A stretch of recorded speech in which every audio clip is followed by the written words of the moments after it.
Okay.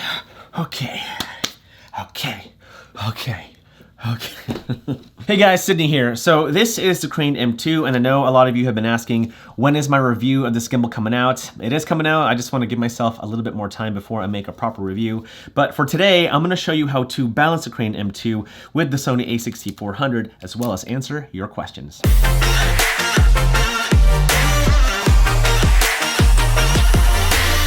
So when it comes to balancing any type of 3-axis gimbal, there are 3 things that you need to balance: the tilt, the roll, and the pan. If you guys don't know what any of those terms means, not to worry, I'll go over that. But let's start with the tilt. Tilting means moving the camera up so that it points up at the sky, and tilting down means pointing the camera down at the ground. That's tilt. And so with the gimbal, this is what the tilting action looks like. Here's a little tilt arm right here. It just goes up and down, just like that. The next thing that you're gonna have to balance is the roll, and that's when the camera rolls to the left and rolls to the right. Well, in your perspective, it's right and then left. And that's done with the roll axis arm over here. And see how it just rolls to either side. And the last thing that you're gonna have to balance is the pan, and that's when the camera just pans to the left, pans to the right. So this is panning left, and pan right. So here's tilt, here's roll, and here's pan. Cool. Okay, so now that that's out the way, let's go ahead and balance the Crane M2.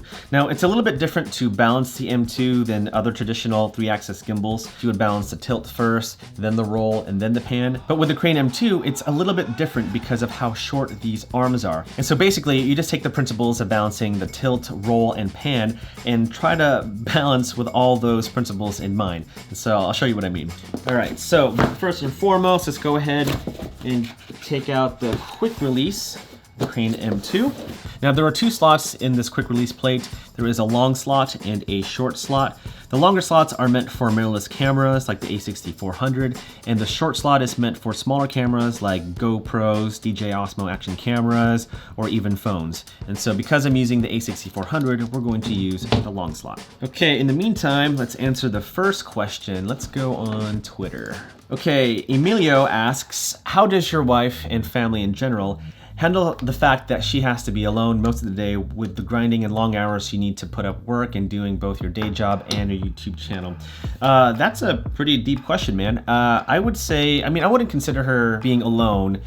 She does go out and see friends, and she has a busy life while watching the kids. And our kids are old enough now where they're actually going to school now, or preschool at least.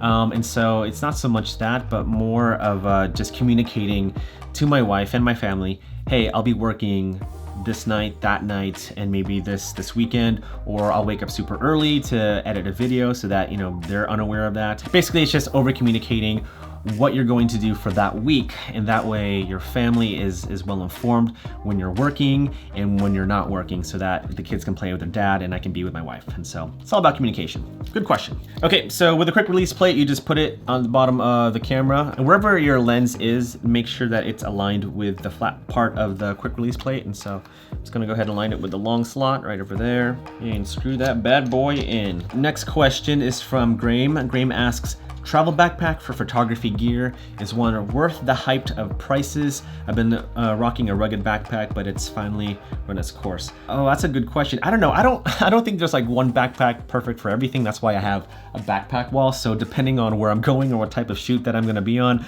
I can just look at my backpack wall and decide what kind of backpack to choose. And so I don't know. I don't really have a good question or a good answer for that. I like all backpacks. I'm a big backpack nerd. And so anything by Brevity or Wandered are usually good. I know Lowpro's coming up some pretty awesome backpacks. Think Tank's great. They're all good, really. It just kind of depends on, just pick a backpack. Okay, so now that the plate is on the camera, there is the long end near the battery door.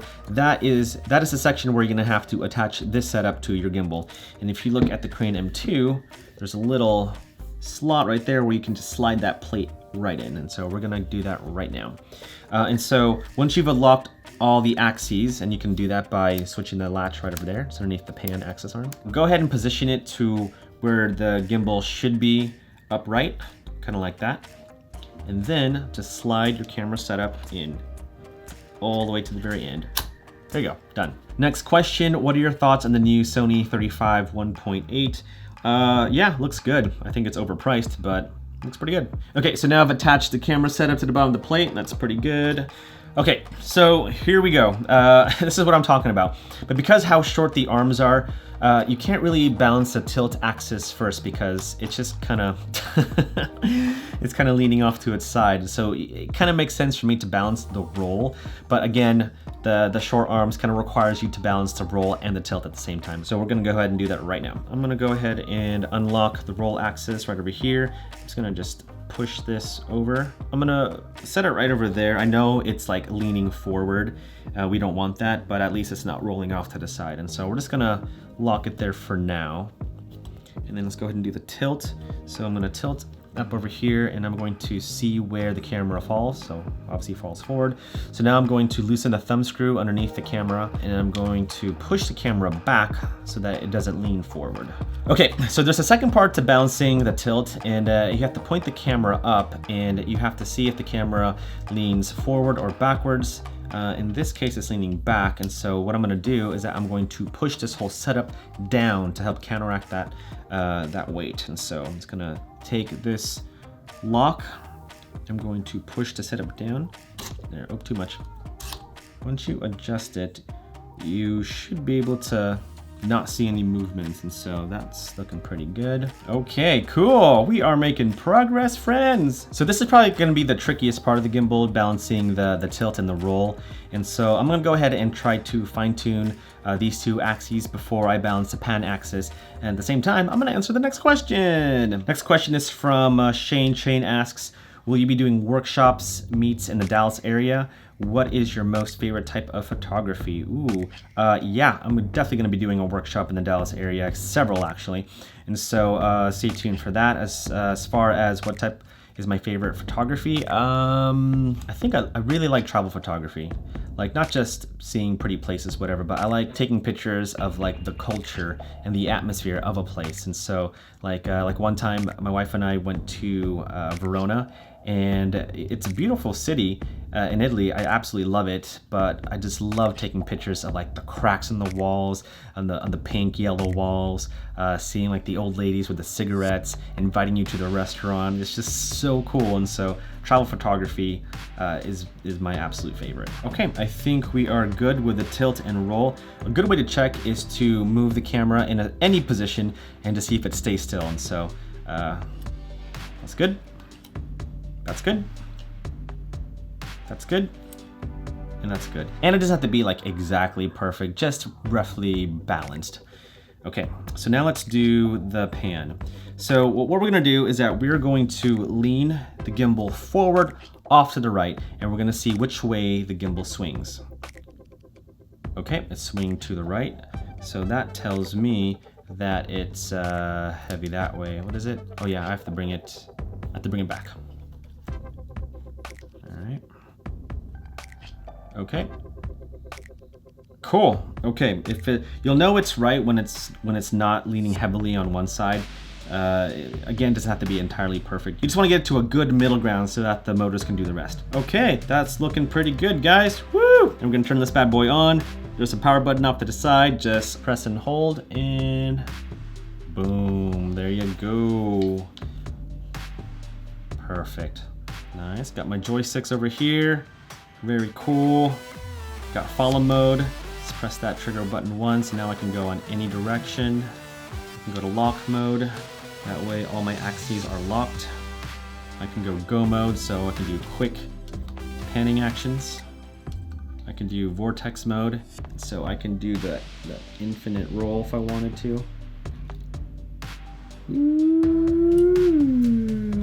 Then if I want to reset, there you go. Back to normal. You can do selfie mode if you wanted to. You can do POV mode, so it'll move with you to get some really cool, interesting shots. And boom. That's how you balance the Crane M2. Now, I know a lot of you guys have been asking me, can you balance this gimbal using the Sigma 16 1.4? And technically, yes, but I wouldn't recommend it because it'll make your camera setup way too front heavy. And this goes for any gimbal out there. If you are using a camera setup that on paper fits the payload of the gimbal, but your lens is too front heavy, that camera setup ain't gonna work because it's going to force your motors, particularly your tilt motor, to work more than it should. So ideally, whatever camera setup you have, you wanna make sure that the majority of the weight is closer towards the motors, and that way the motors can function properly, can distribute the weight evenly, and give you better and smoother shots. And so really, the Crane M2 is designed for creators that have these types of camera setups, you know, a mirrorless camera with a kit lens or a point and shoot, or action cameras like GoPros or the DJI Osmo Action or phones. It's made for creators that have those types of cameras. And if you wanted a gimbal with stronger motors, then go for the Weebill Lab or the Crane 3 if you're looking for optimal performance. But in terms of the M2, again, it's really for the lighter, smaller cameras. And that, my friends, is the Crane M2. And you know what's better than the Crane M2? 2 Crane M2s. That's right, I have 2 Crane M2s. I got an extra one, and so I'm actually going to give it away. I will personally ship it from me to you from wherever you are at. And so all you have to do is just follow me on Instagram and like my most recent photo, and I'll pick a winner at the end of the week, and I'll reach out to you randomly, a random person I will reach out to, and I will send you a Crane M2. And so here's the other one. Look at that. That could be yours. That'll be fun. All right, guys, well, I am out of here. Thank you so much for watching. It's gonna be a fun week. I'm excited to give away this gimbal. Don't forget to follow me on Instagram and like my most recent photo, comment, or whatever, and I'll pick a winner at the end of the week. But again, thanks for tuning in. Don't forget to hit that like, subscribe, and bell buttons down below, and I'll see you in the next video. I don't know how often I would use vortex mode, but it's kind of mesmerizing if you think about it.